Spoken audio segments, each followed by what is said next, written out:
Are we sure? Because it's just there it is. Now it There it says is. now it's live. Now you're live to the world. Welcome. Right at 11 on the clock, like we said. If you're That's in this central time zone, is it um, 11? it's 12 here. I Yeah. think now. I don't know, man. It's Y'all 11 know my that time. technology has abandoned me today.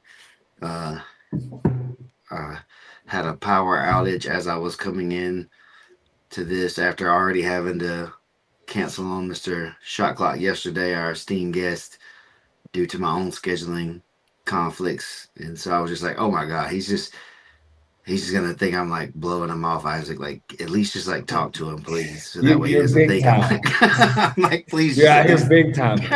yeah, right. It's like no, I'm just sitting here at home hoping that we paid our power bill on time or whatever. So it's like, I hope this is somebody else's fault. Shit. So, welcome everybody to the Dream Show Live. We are here, myself, Isaac, and Mr. Shot Clock, Andrew Murillo, the head PGF referee, the most hated man in professional jiu-jitsu. Yes, What's up, sir. Andrew? What's up, guys? Thanks for having me on. It's great to join you guys. I love this. It's PGF season. It's going down in 2 weeks. I'm ready. Hope y'all are ready. 2 weeks. That's what's crazy, right? It's like preparing to go, right? This time I'm gonna go and I'm gonna be there the whole time. So it's like I'm gonna drive my truck. So I was like, get my oil changed and tires rotated and stuff today, trying to be like a responsible adult in that way or whatever. So it's like, man, I gotta be on the move, and then it's a lot to get ready for. Not counting anybody that's competing or anything like that. Just being prepared for all the things that happen PGF wise uh, is fun, but it's a hustle, right? All of us involved, we put a lot of work and effort into it, and that's why it's a good thing for the fans and stuff to see because it's still a big kind of passion project for most of us, I would say for sure. Um, but yeah, Andrew, you've come in the last what season was it? Did you like five is when you kind of started coming in a little bit? I think like being not six. I mean the first Vegas season. Yeah, the first Vegas season was my first official season with the PGF as head official. And so comparing, let's kind of start there then. Comparing maybe where you started coming into the PGF and how the rules were and the way the game's kind of played.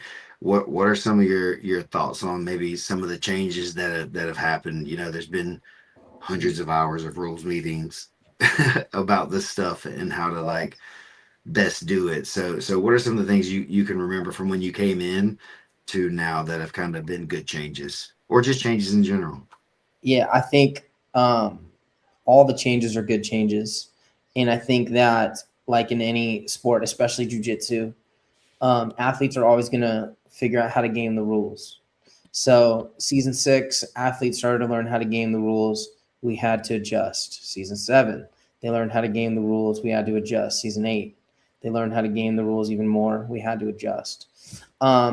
So, first of all, just the whole penalty position and throwing a flag and having a shot clock in general is so new to our sport.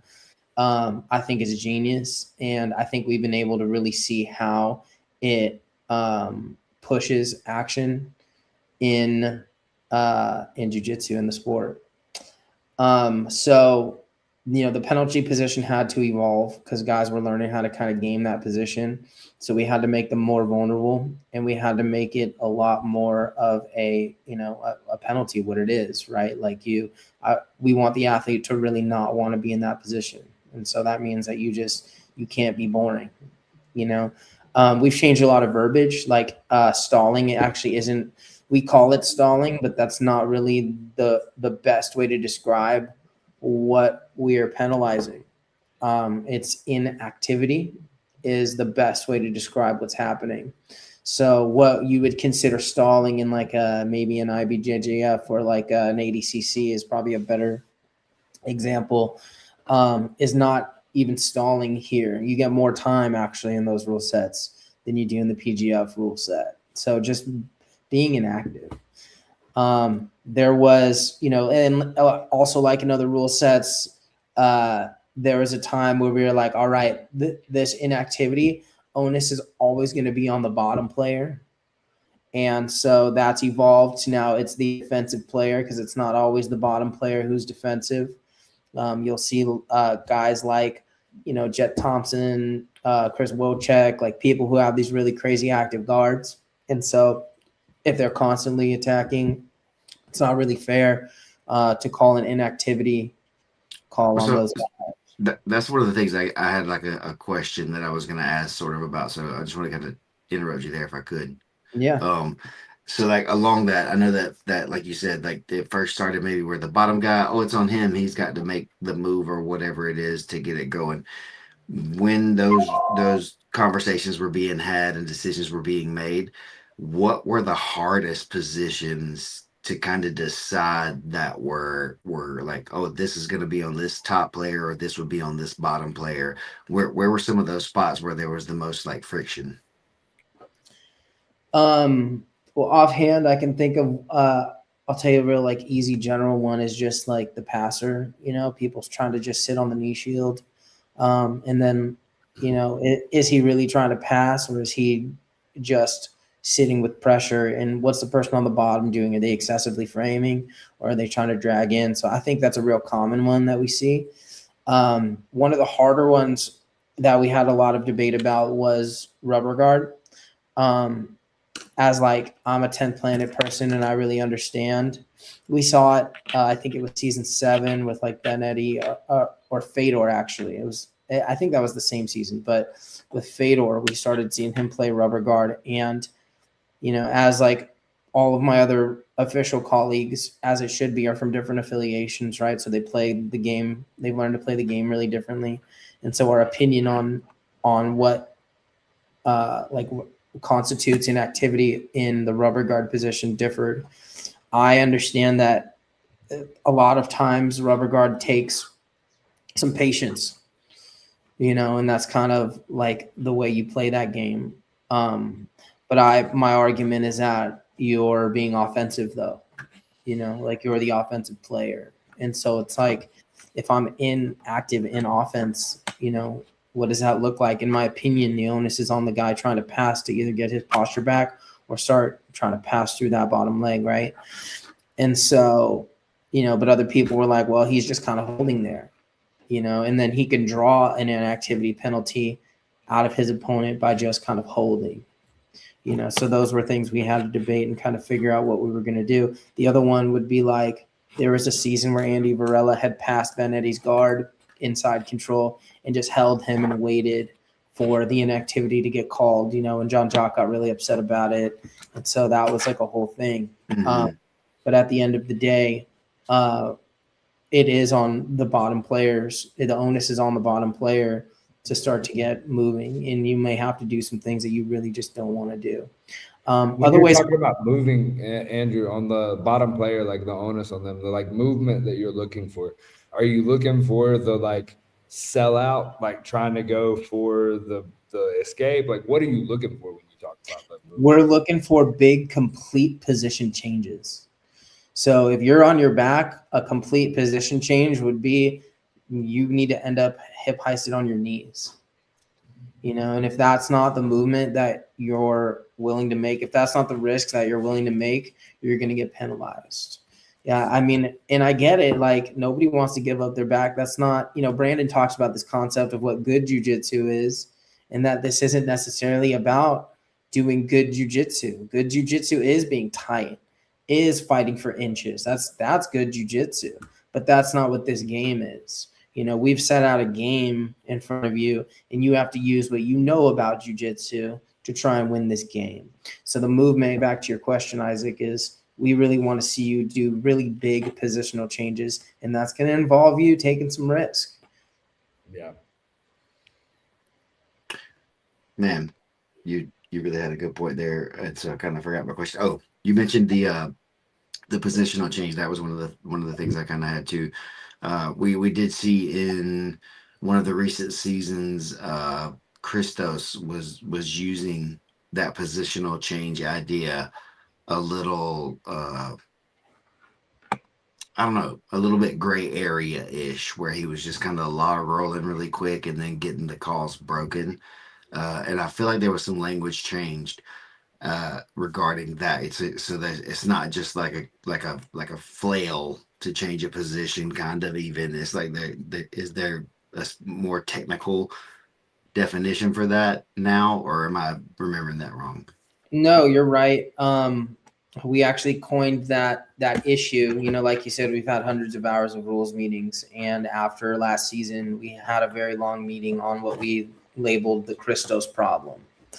And he, he was able to game the rules very well. As I mentioned in the beginning of this thing, that's what athletes are going to do. You know, so the way we've kind of changed the language is in a really meaningful way. I don't think that we were so much more disheartened by his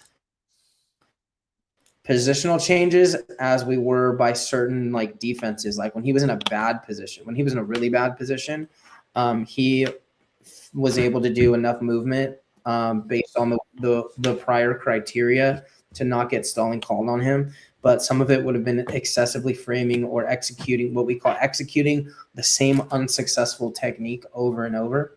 And so there is language in the rule book that would have fallen under, like he would have fallen under that criteria to get a flag thrown on him.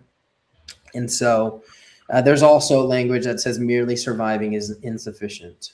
Can you give us some of the criteria for getting a shot clock call? Yeah, absolutely. Give me a sec. I'm gonna pull it up. I got this notebook LM on the rule book, which has been a really helpful resource. But yeah, so like I said, I think inactivity is where we start. Like that's a really good ground base. And so that looks different in different positions. I think the one people have the biggest challenge kind of understanding is like, well, if he's on my back, like, and he's just locked in on that body triangle, like, what am I really supposed to do? And you can't just merely survive. That's really what it is. You have to make really big attempts to open that body triangle, get out, stand up, whatever that is. So let's see here. Shot clock. Let's see. I had to break down the shot clock for me. Criteria. Here we go. So initiation, we trigger it. Criteria of inactivity. Avoiding engagement. That looks different from different positions. If you're standing 3 steps backwards, not trying to stand and execute some type of deep shot, or what we define as a deep shot, some type of takedown, maybe kind of playing the edge of the mat. You'll see in a lot of other competitions, guys will play the outside edge of the mat. So you can't do that. Failing to advance position. So like we had mentioned a little bit of sitting in that knee shield, sitting in the guard. And if you're trying to do the same guard pass over and over and over and it's not working, you have to switch up your guard pass. You got to change up the technique you're trying to use to get past that guard. So we'll call a shot clock for that. Defensive posture. So like maintaining a static or defensive posture, excessive framing. There's guys also like Jed Thompson has a really difficult guard to pass, but if you're constantly throwing all sorts of heat at him and he's just framing and not really trying to draw you in to attack you, the onus would be on the bottom player. So that person would get a shot clock. So somebody almost playing, that goes back into the like playing good jiu-jitsu. Somebody almost playing too good of a guard is the same thing. It's like you got to use it as an attacking guard or as an offensive attack at some point. Exactly. The rule set rewards the offensive player. Right. Yeah, and it penalizes the defensive player. And so that's also how we've defined it. Yeah. Okay. And obviously you got to defend certain positions, but like you got to try and switch the trajectory of the match. Okay. It's a really interesting whole thing. Obviously, I was pretty involved with a lot of the rules stuff for a lot of the time. I haven't been as much of late, obviously, with some of the the career shifting that's kind of happened. I've had to excuse myself from being in those things a little bit because for the what's it, the optics of Oh, fairness and things thank you. like that. I'll just Yeah, interrupt you for a second and tell you that I'm really proud of you, man. And I think I'm so excited and stoked for you to take this position as GM. And I think it's a good fit for you. Somebody that has as much experience in the league as you do. And, somebody as well versed in jujitsu as you are. And I think that, I'm excited for you. I think it's a real good move. and I appreciate it. It's definitely exciting. Um, it's a lot of new stuff too. A lot of stuff that I've done, but then definitely there's parts of it that are not just being in the know. It's executing and making those phone calls and having that soft touch when you need some paperwork turned in. I get that. it's, it's stuff like that too, in a way. But I'm excited to get out there with the guys and be with a team, and then also the PGF team with it, with the staff on that. But it's definitely exciting, man. It's going to be really fun. Um, there was a yeah. So with referees, that was one of the follow up questions too about some of that stuff. With we have you, um, Heath Massery, Jacob Norton, and PJ. What's Mhm. PJ's last name? Montana. Montana. That's right. Uh, Great guys, all great. Like PJ throws himself under there, like he's like catching bombs and stuff, to stop these guys from rolling off the mats He and is stuff. our pit. There He's should the be like a human super pit. cut of him, like protecting those guys, like they're the president or something. You can make a At whole this highlight point, reel on PJ for sure. for sure, for sure. With you guys, you got y'all been there for a bit, and we know they have experience refereeing other events and rule sets and things. What are you guys looking for when you're training up referees for like certification or adding maybe new referees? What are some of the things that y'all are looking for as far as guys that may want to get involved with being PGF officials? That's a great question. I'm currently working on, and I'm almost done with developing the referee certification course. We just had a big meeting about criteria and what that should look like. So there's different levels of completion for referee certification. So you have your level one, which would be your on the mat guy rules that you mostly see like PJ and Heathen. Then you have your level two, which is where you see me most of the time, which is at the table making those calls. And then you have a level three, which is like a head official, which I'm kind of wearing that hat. And me and Brandon kind of go back and forth a little bit.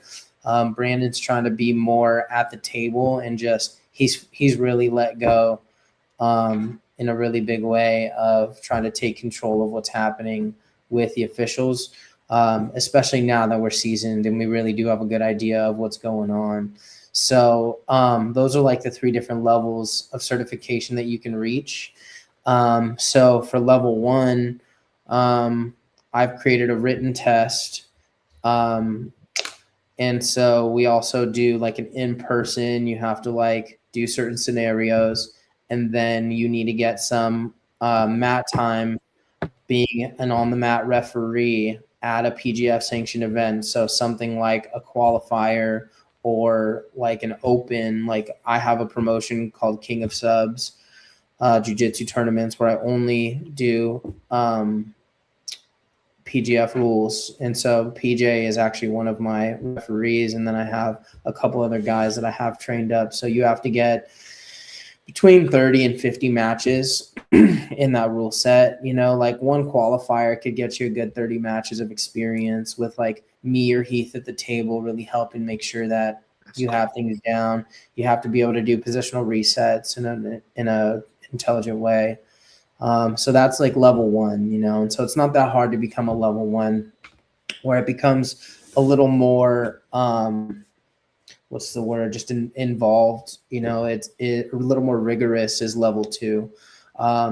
So level two is calling the shot clock, being able to call stalling. So you have to have a really, really good understanding of stalling criteria, whereas the guy on the mat doesn't necessarily have to have that, but they will get a lot of experience understanding what constitutes inactivity and what doesn't. There's a lot of penalties, and after this, we should probably talk about some new penalties coming up. But let me finish with this. Whoa!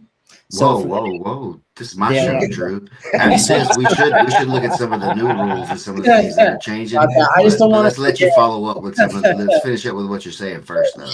Yeah. Yes, sir.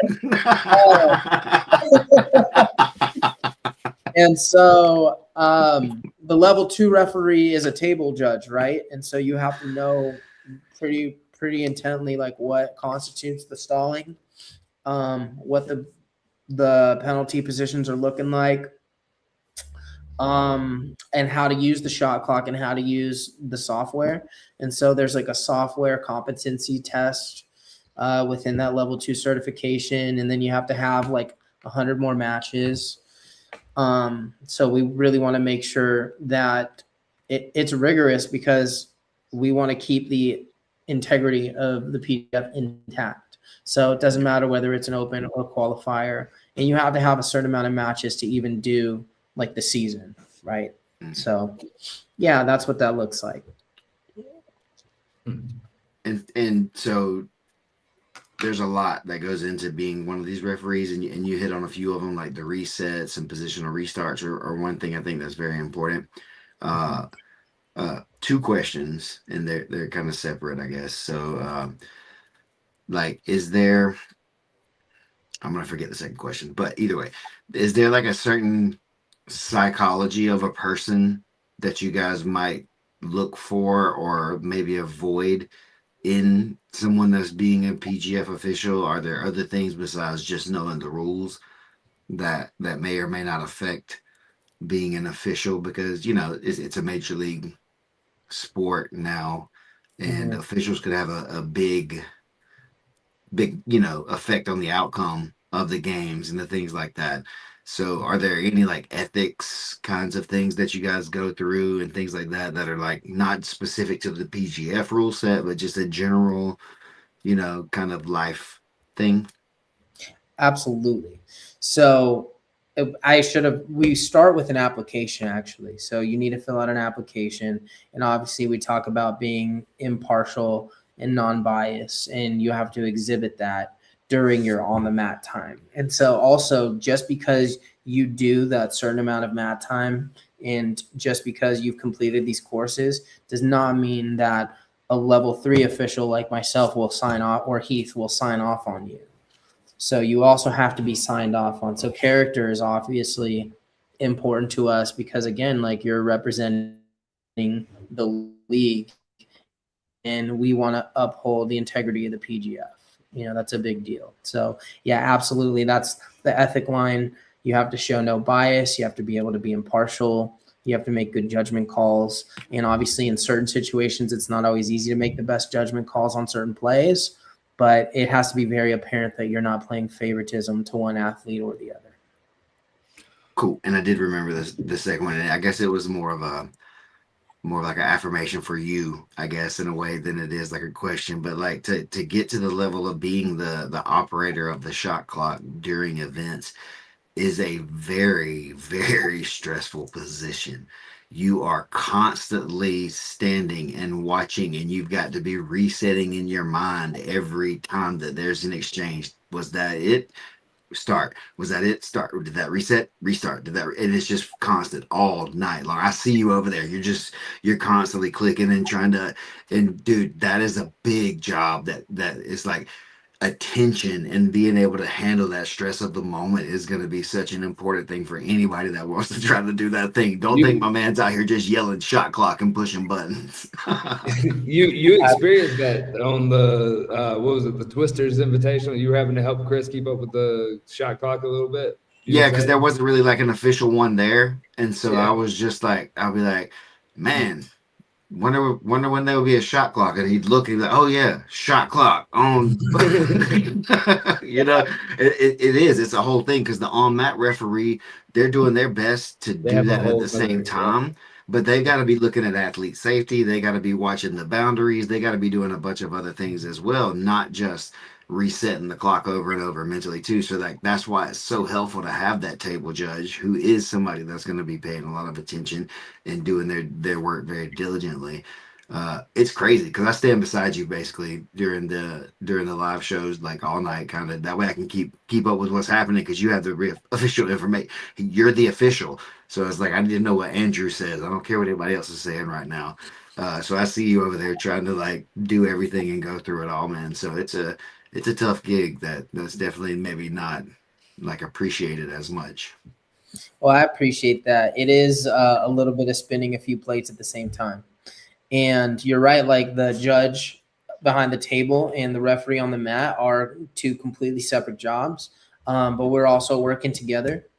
And I also really do take like like feedback and signals from like Heath on the mat a lot, you know, and like we all have comms in our ears, so we're all talking constantly during the show, and we all have we all have hand signals, you know, and we're wearing the color of the athlete on the wrist. So a lot of times, like maybe I haven't called something yet, and Heath will look at me and kind of point to a color, you know, and I'll observe, or maybe there's something I'm not seeing.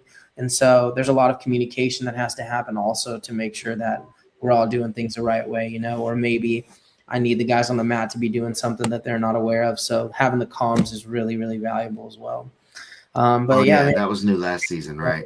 yeah, yeah. That was And awesome. it helps so much, man. You know, especially for production. Like I'm sure Isaac can attest to, like, you know, having a referee in front of the camera makes it real, real hard, especially when we're trying to put together a big production worthy, you know, show on. So me being able to tell those guys to move and having them understand how to work with the camera too. Like there's a lot that we all have to think about during the show. yeah, 100%. And that's always been a whole thing working with the referees going through the years. We get different refs, and like it's a different like model where we're running with the cameras on the mat and everybody. Like there's two people that are constantly trying to interact, and then there's another camera angle that we need to be able to use, and nobody needs to be blocking that. So the communication on the mat has been pure magic for the last like we were just hopes and dreams it's and a smoke dance. signals. Yeah. So people having comms in their ears and having all that stuff at this point has just brought everything that much higher. Definitely. I thought, yeah, when I started being able to hear what was happening, I was just like so much happier because I was out there just winging it, and I was like, I think that was TJ saying I'm about to go, so I'm gonna be ready to go. And I was like, and he's going to Alex, and I was like, fart. I took Alex's turn. Sorry, Alex. Too late. They send them. They're walking now. It doesn't matter.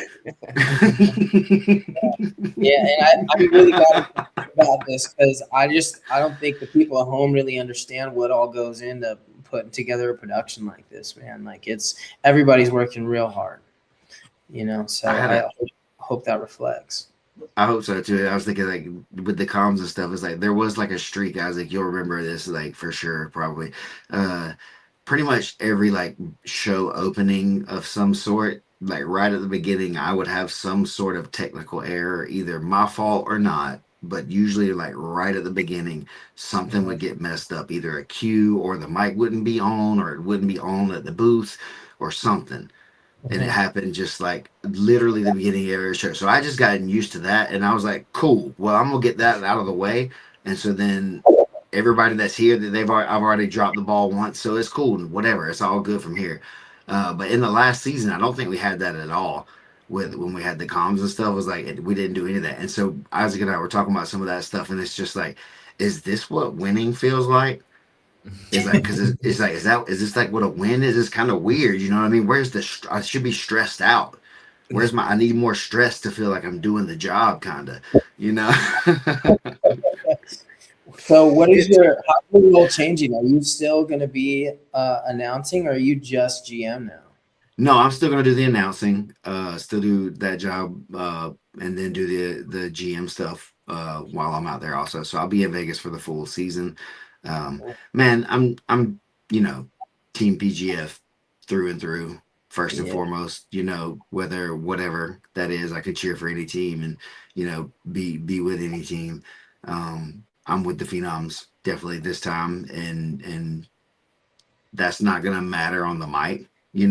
I've been able to be impartial when some of the dudes that were like guys that were like some of my good friends were up there getting clapped, getting beat up and stuff like that, and I've had to like manage some of that stuff and interview people that were like beating my friends and different things. So it's not that hard anymore to kind of just do that job honestly, because I've been an athlete and I've been a competitor enough times that I kind of know what I would have wanted from somebody who's doing my job in that way as an announcer. And again, it doesn't affect any of the outcomes of the games at all. It's just part of the show as far as that goes. So definitely going to still do the announcing and the interviews and things like that on that. That's cool. Yeah, I got to do that. So I was like, I still got to do that, man. I don't want to do just the work part. I got to be able to at least get to keep the really fun part of the gig. You know what I mean? Like, Yeah. I don't mind working hard, but just also let me like be on TV. Yeah.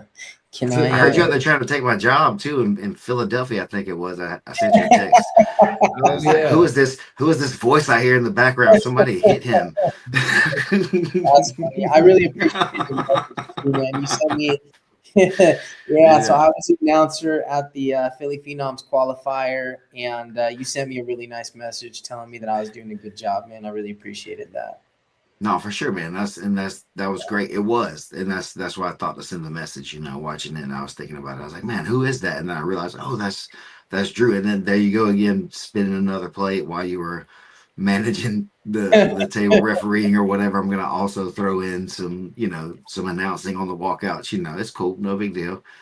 It's your average PGF Tuesday. Yeah. I guess Wednesday now is the only night we have, so I'm used to. It's what we all do. The other nights. You get into a routine, you get into a rhythm eventually, spinning the plates. Like I remember when I was like, oh, I'm going to call the shot clock and I'm going to work the smooth comp and I'm going to manage what's happening on the mat with the boys. Oh, and I'm the communication with them to production. Like, all right, let's go. So it was a lot. Season 7 was like definitely hard. And season 8, I think we really, really found our groove. And now it's like when I go to these qualifiers, it's like, oh yeah, man, this is cake because it's not like the season is rough, But it's been a whole lot of fun, man. Like it's so much fun. It's like Brandon says, I get to do hood rat stuff with my friends, and it's just so cool, man. It is. It definitely is. I have a new rule that I want to talk to you about specifically. That was about to say, I don't want to let us get off track from what you wanted to talk about too. So yeah, give us some of those new rules. All right. And the reason I want to talk to you specifically about it is because now you're a GM and your job is to manage your athletes. And so we have a new rule. We have a new rule to manage the athletes. So we have technical fouls. You get a tee and get thrown out of the game.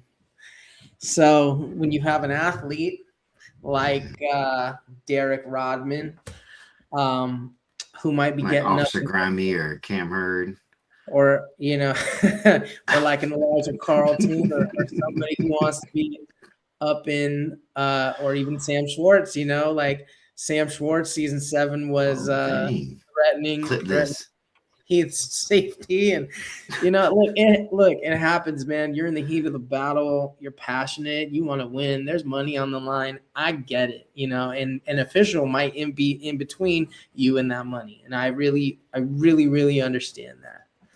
But we are in professional sports, and in professional basketball, baseball, football, you get up in an official's face and you get thrown out of the game. It doesn't matter how much money you make or how much money's on the line. You have to keep a professional demeanor. So we've added technical fouls this season. And so the technical foul was introduced to penalize severe behavioral infractions and flagrant safety violations that harm the spirit of the competition. If you're scared, say you're scared, Drew.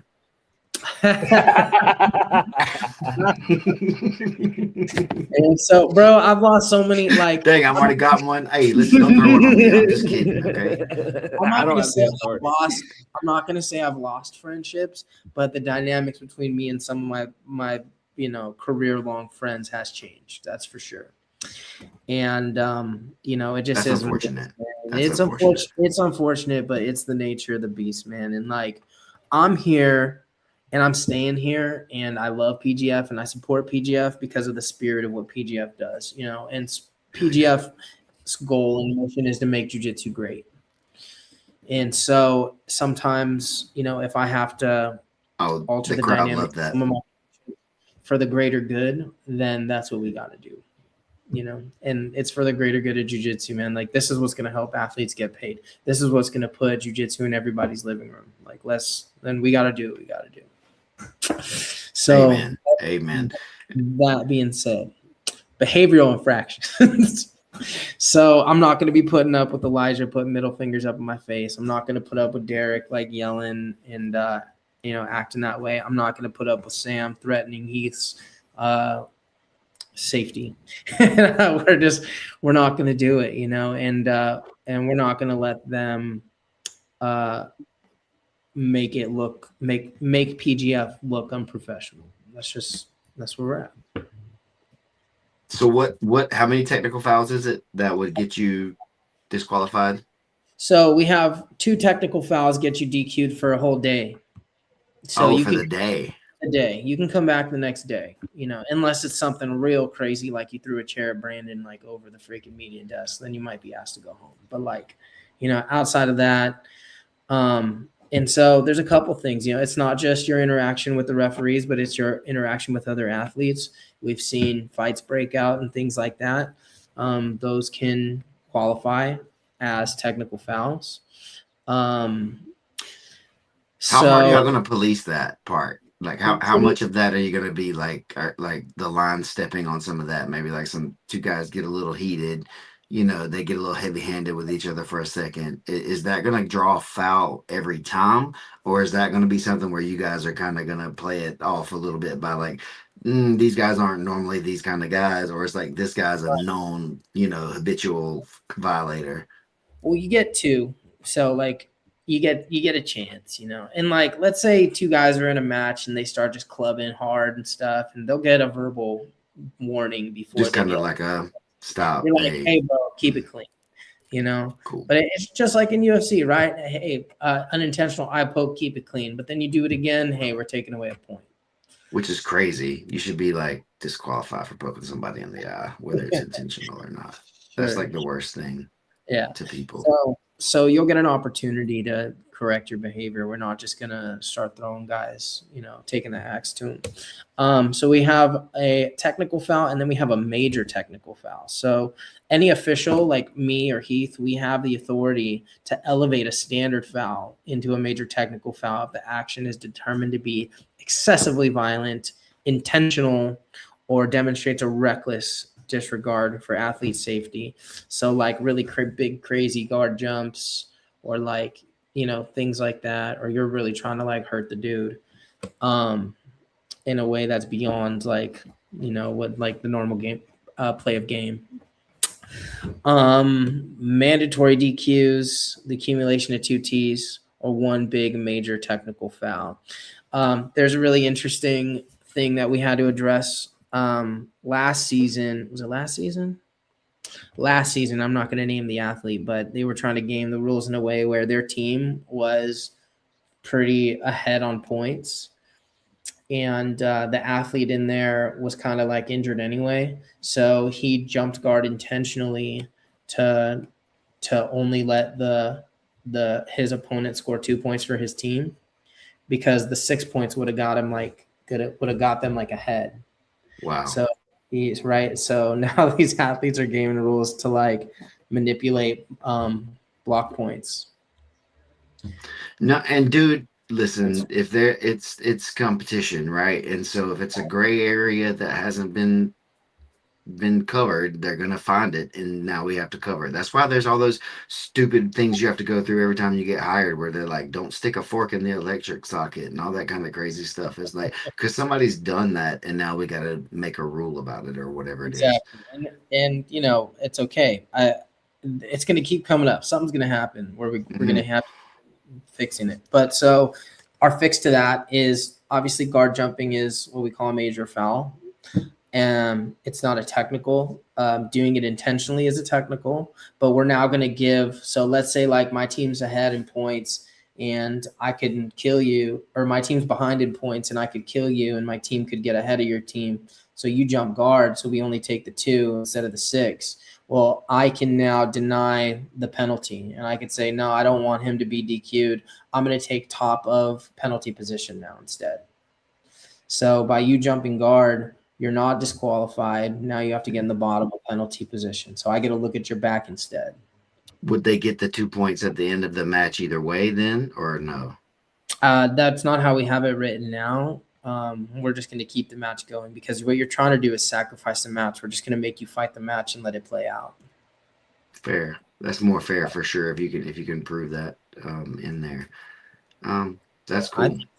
Yeah, but I mean, we'll see how it plays out. If it happens again, I may argue to the rules committee that we should give that the person who like got the guard jumped on them, that person, instead of being able to deny it, we should just give them 6 points. Yeah, maybe like I don't know, like that was always a weird one for me, and this is like a tangent, I guess, of sorts. I didn't have planned, but like that was something I had considered in ways anyway. The DQ only being 2 points is like a person being fouled is also being penalized at the same time by only allowing them to get 2 points for this because there's nothing else they could do, and so the opportunity for them to score has been taken away, and depending on what happens, that could be a lot by the end of the season, especially for the individual, not even speaking about the team battle. So I think there's something that could be worked on with that. I definitely don't know the answer to it, but it is something that I've thought about. But yeah, definitely, you're definitely not going to stop them, like Chris is saying there, without the penalty. And we're seeing it though, like people are catching it and they're like, oh no, but it's just happening. But the penalty has to be heavy enough when the points are on the line, I feel like, in a way too, to make it fair, because I did hear a conversation about that, but I thought it didn't go down in the person like denied the request, so to say, to do the job for them. But yeah, that's an interesting one that I like. And regarding the technical fouls again, just so I could also be ahead of the game here, is it you get 2 fouls per day or 2 fouls in a match? Per day. So if you have a technical foul in match 1, and then a technical match in 3, you're out. Then you're out for the day. But I can come back the next week, even if my technical foul was only in match, if I got kicked out in match 3. I think you're suspended for another game. Let me look at that. Give me a sec. Introduce. Yeah, that'll be important. Actions. Because I might just want to slap Isaac if it's the 3rd match of the day, and I can just go home. Just get out. It's just worth it. Just slap the shit out of everyone's sound and go home. Does it? I guess you just do. They don't get a point or anything, right? No. I guess they get 2 if you get technical fouled out, right? If you get fouled out, they get 2. Okay. They should, I guess. It's like a DQ then. Yeah, that'd be the same. I might just slap somebody on that 3rd day. Let me get a match with Elijah, somebody on the 3rd day. The 3rd match of the day, one day. Just one. I just need one match on the 3rd one, so I can just get DQ real quick. So give me some XP too. Okay, let's see here. It says an athlete who commits a major foul is immediately disqualified for all competition for the remainder of the event day. In addition to immediate ejection from that day's event, the following rules regard suspension. So it's a 1-match suspension according to the rule book. But that one match could be a match during the day. Now, potential for extended penalties depending on